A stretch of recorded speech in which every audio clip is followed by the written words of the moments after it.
नमस्कार श्रोता बंधुगण मु तुलिका आज आसतु श्रीमती गीतांजलि पट्टनायक लिखित नुआ सकाळ क्षुद्र गल्प संकलन आउ गोटे गल्प शुणा।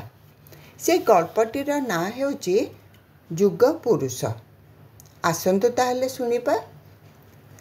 आम देश एक ग्रामबहुल देश। एही देशर एक निहाती मफसल अनामधेय छोट अनुन्नत गाँटी एक अछुआ निम्न परिवार रे नरेश चंद्र ओरफ नरियार जन्म होता। बापा माँकर नरिया हेउची अष्टम संतान। ताकू लोके थट्टारे कृष्णचंद्र कहूथिले। नरिया भारी बुद्धिया थिला। बाकी सबो भाई भौणी माने केही पाठ पढ़िले नाही। पंचम षष्ठ पढ़ी बिल बाड़ी कामरे बापा को साहाय्य कले। मूल लगिले। भौणी मानंकु 14-15 वर्ष हेबा मात्रे जथा कथा करी विवाह करिदेले। सान पुओ होइथिबारु नरिया को केही किछि कहूनथिले। सेमाने 6 भाई और 2 भौणी थिले। बाकी 5 भाई कामधंदा करी बाप सह घर को रोजगार करी 2 पैसा आणुथिले। नरिया जिद कला से पाठ पढ़िबो। बड़ भाई और बापा ठारू खूब माड़ खाइला। हेले एका जिद बाध्य होई गाँ स्कूल ले ना लिखाई देले भाई माने। नरिया जाति रे हाड़ी थिला। मेहनतर गोष्ठी। बहु पूर्वरु जेजे बापा और तांको बापा लोकंकर पायखाना सफा करुथिले। परे एहा बंद होई बरपाली बा सेप्टिक पायखाना होईगला परे एमाने अन्य कामरे मन देले। एबे भी लोक तांको अस्पृश्य बा अछुआ गोष्ठीर लोक बोली भाबंती। गांधीवाद परठारू तांको हाड़ी न कही हरिजन कुहागला। केबे भी स्कूल बा विद्यालय रे पाठ पढ़ा पई एही वर्ग लोकंक पिलांक पई स्वतंत्र स्थान सरकार रखिले। पाठपढ़ा शेष हेबा परे चाकरी मध्य सहजरे एही स्वतंत्र स्थान पाई पाई पारिले। एहा उच्च वर्गीय बोलाउथिबा ब्राह्मण करण खंडायत इत्यादि आखिरे कंटा होई सदाबेले लागी रहिला। नरिया स्कूल तो गला हेले केही ता सहित मिसिले नाही। ताको पछ बेंच रे बसाई दिया गला। से बेंच रे अन्य केही भी बसिले नाही। से जेमिति कौनसी रोग जीवाणु अन्य मानक देहरे प्रवेश करिजिव। केवल जड़े मास्टर को छाड़ीदेले अन्य माने तदनुरूप व्यवहार कले। से मास्टर ना थिला नारायण पाढ़ी। नुआ कॉलेज पास करी बीईडी ट्रेनिंग नहीं चाकरी रे जोग देइथांती। से पिला को अंक और विज्ञान पढ़ाउथांती। छोट पिला नरिया को खराब लगुथाए। हेले से स्कूल आसिबा बंद करू न थाए। धीरे धीरे समय सहित 2टी पिला नरिया सहित कथबार्ता कले। जेतेबेले देखिले नरिया को नारायण सार सबुदिन डाकी कथा हेउछंती। नरिया सारंग ठारू साहस पाई टिके खुशी थाए। नरिया प्रतिवर्ष परीक्षा रे प्रथम स्थान अधिकार करुथाए। एथर अन्य मास्टर माने मध्य नरिया प्रति नरम होई सारिथिले। वृत्ति बा स्कॉलरशिप नरिया ही सेई स्कूल रु पाउथाए। ता आगरु केही एभली नंबर रखी नथिले वृत्ति पाइबा पई। स्कूल इंस्पेक्टर बा परिदर्शन बेले नरिया ही एकमात्र छात्र थिला जे निज पाठ्यक्रम छड़ा मध्य साधारण ज्ञानर समस्त प्रश्नर उत्तर देई पारुथिला। सेतेबेलुकु से नारायण सारंकर प्रिय छात्र नरिया होई सारिथिला। एकादश श्रेणी रे ओडिशा रे जेतेबेले नरिया प्रथम स्थान सबुठारु अधिक नंबर रखी उत्तीर्ण हैला सेतेबेले केवल ओडिशा सरकार नुहे भारत सरकारक दृष्टि मध्य नरियार पाठपढ़ा उपरे पड़िला।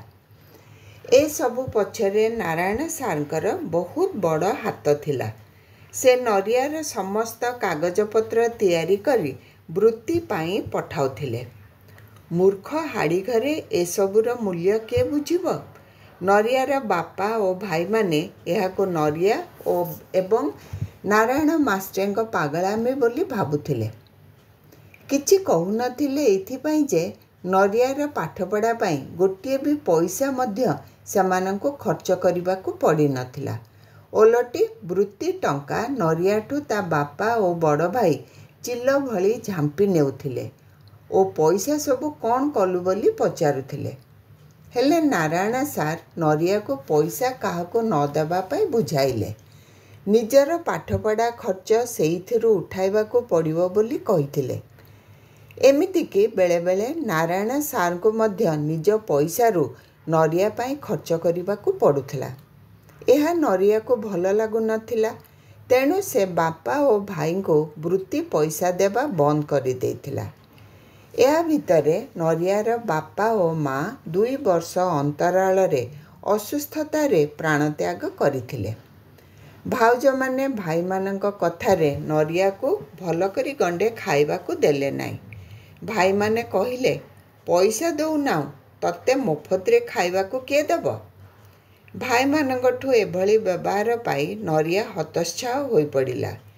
ହେଲେ ଅନ୍ଧାର ଘରେ ଦୀପଟିଏ ଜଳିଲା ଭଳି ନାରାୟଣ ସାର୍ ହିଁ ତାଙ୍କ ଘର ପଛରେ ଥିବା ଏକ ଛୋଟ ବଖୁରୀ, ଯାହା ଅଳିଆ ମଳିଆ ଜିନିଷ ରଖିବା ପାଇଁ ଥିଲା ଏବଂ କେଉଁ କାଳରୁ ବ୍ୟବହାର ହେଉନଥିଲା, ତାକୁ ସଫା କରି ନରିଆକୁ ରହିବାକୁ କହିଲେ।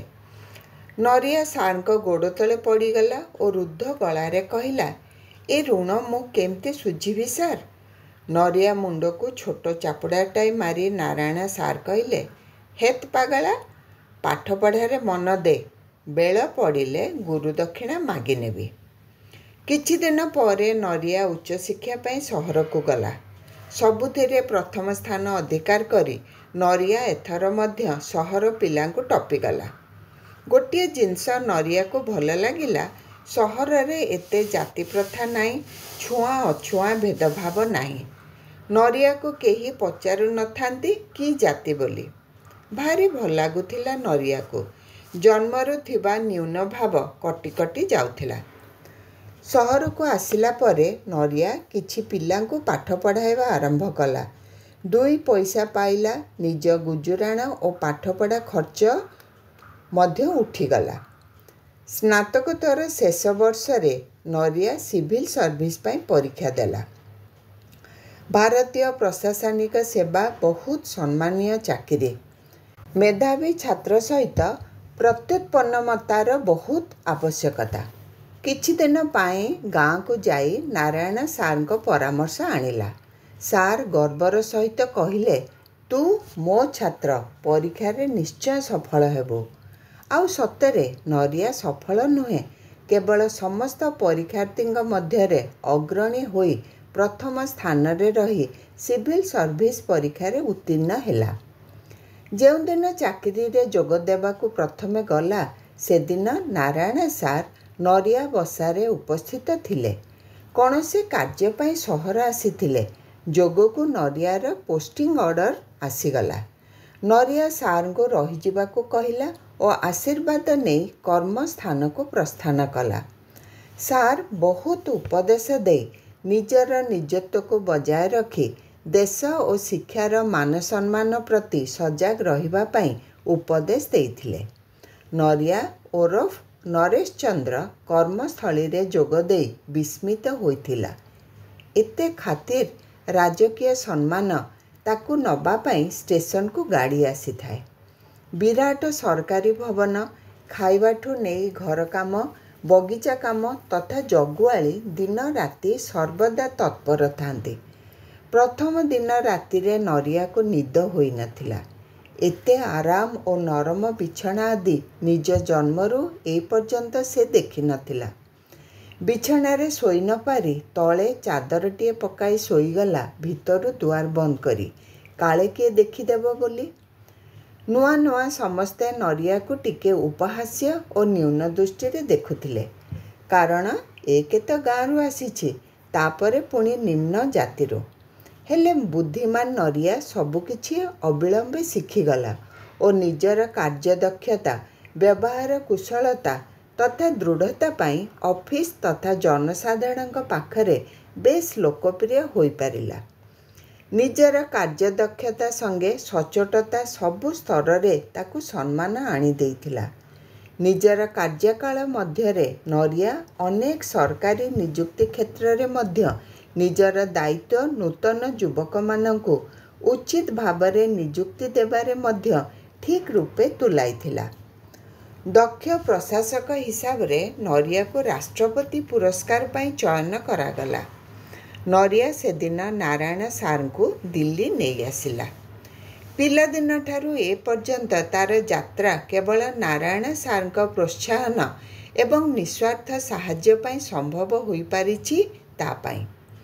ରାଷ୍ଟ୍ରପତିଙ୍କଠାରୁ ପୁରସ୍କୃତ ହେବା ପରେ ଅନୁମତି ନେଇ ନାରାୟଣ ସାର୍ଙ୍କୁ ଆଣି ରାଷ୍ଟ୍ରପତିଙ୍କ ସହ ନିଜର ପ୍ରେରଣାର ଉତ୍ସ କହି ସଂକ୍ଷେପରେ ପରିଚୟ କରାଇଲା।